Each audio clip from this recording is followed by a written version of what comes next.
Magandang gabi sa ating lahat. Eto na nga, magmi-milk tea na nga kami hating gabi na, 12 midnight na nga. Ang lakas nga naman ng tama ng pamilyan to, gabing-gabi na, gusto pa magpalamig, baka ubuhin na tayo nito. Yun na nga, tamang lakad na rin kami dyan. Tignan mo, napakasaya ng batang yan kasi maglalaboy na. Makikita mo naman sila, nakapadyama na sila. Handa na sana kami matulog, kaso nga lang, ayun na nga, napagtripan pa namin lumabas. Medyo nakasimangot na nga yung anak ko dyan kasi ayaw niya siguro maglakad, gusto niya mag-tricycle. Pero mahirap lang tayo, kailangan natin maglakad, exercise na rin yun anak. At yun na nga, may kasama pa pala tayong napaka-VIP mga tao. Yung naka-block pala ay Bayoko at ito nga pala yung kaibigan niya si Tuteng. Ang mahal na mahal niya. Na kaibigan, syempre. Oh, issue na naman. Tamang lakad nga yung mga itik dyan. Gusto ata magtampisaw sa ilog. Nag-flex pa nga ako dyan. Kita mo, lakad talaga kami, malala. Oh ha? Walang sisihan na. Sabi nyo, milk tea lang. Pero parang iba na yung pinupuntahan natin. Pero wala pa naman, malayo-layo pa naman tayo. Yan, naglalakad na pala kami ng Bayoko dyan.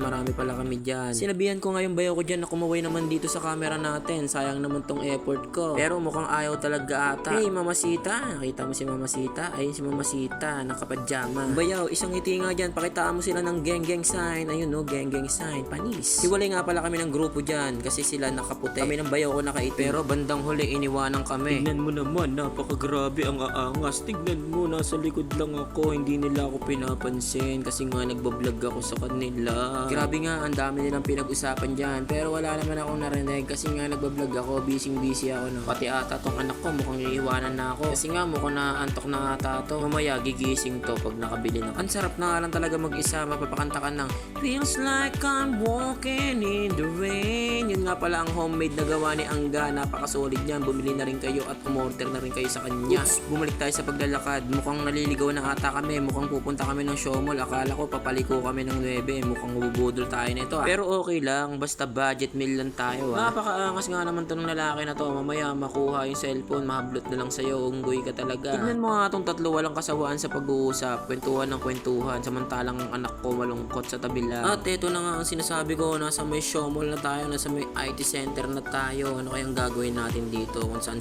na tayo pupunta nito? Napakaganda nga naman talaga ng gabi mga buildings, nakikita nyo naman, napakaganda. Oops, may kumakawin na naman dyan sa may gilid. Nako, eto na ata yung sinasabi ko, eto na nga yung destination namin. At eto na nga, pumasok na nga kami. Nako, napakalamig. Ang dami pa rin tao at mga tambay dito. Iba, nagkwekwentuhan na lang. Kaya kami eto, nakatayo. Grabe, napaka-high-tech na talaga. Ang laki ng cellphone na pinipindot to. At yun na nga, milk tea na punta dito. Kala mo, ang daming bibilin. Ayun pala, onti lang yung bibilin nitong mga to. Ano kaya mga naiisip nito sa buhay nila? Kasali naman ako sa mga iniisip nyo. At eto na nga, munting salo-salo lang ang pinaghahatian namin. Yan ang binili namin. Sa sobrang tagal namin nakatayo at sa sobrang tagal namin pumili, ayan lang binili namin. Hindi kami mayaman Kung napansin nyo tong bata na to kanina, napakatahimik. Ngayon napakaliksi na. Sabi ko na nga ba, eto lang magpapabago sa buhay niya. Nako anak, gusto ko na lang muna malungkot ka saglit. Kasi malamang eto lang magpapasaya sa'yo. Nako, maghihirap talaga tayo. At nagpapasalamat nga pala ako sa kaibigan ni Epoy, si Tuteng, nang libre sa amin sa McDo. Napakasolid mo Tuteng, sana maulit.